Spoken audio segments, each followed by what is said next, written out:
एमती आलू कषा खाइले आपण माने हजिबे खाइले हजिबे बहुत बढ़िया टेस्ट अच्छे सांग माने आज आम एमती जगह को आसिक पहुँची जहाँकि आपण माने खाइले हजिबे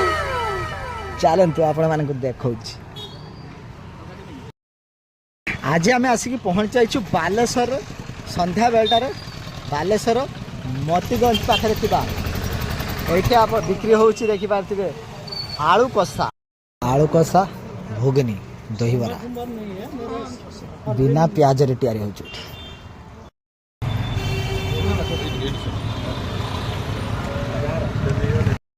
एमती आलू कषा खाइले आपण माने हजिबे खाइले हजिबे बहुत बढ़िया टेस्ट अच्छे केमती देखा जाउछि पूरा खाइले आपण माने हजिबे देखि पार्थिबे टेस्ट पूरा जबरदस्त भाई खाइले हजिबे मैंने खाଇବା सरीगला 20 टंकार भाई एकदम घुगनी आलू कषा खाइबे बहुत बढ़िया लगे मत तो खाइले आपण मैंने हजिबे लोकेशन टी देखी पारे यहाँ है मोतीगंज छक देखी पारे मंदिर अच्छी ये अच्छी टाउन थाना तो टाउन थाना पाखरे ये बिक्री होची जहाँकि नालिया आलू कषा।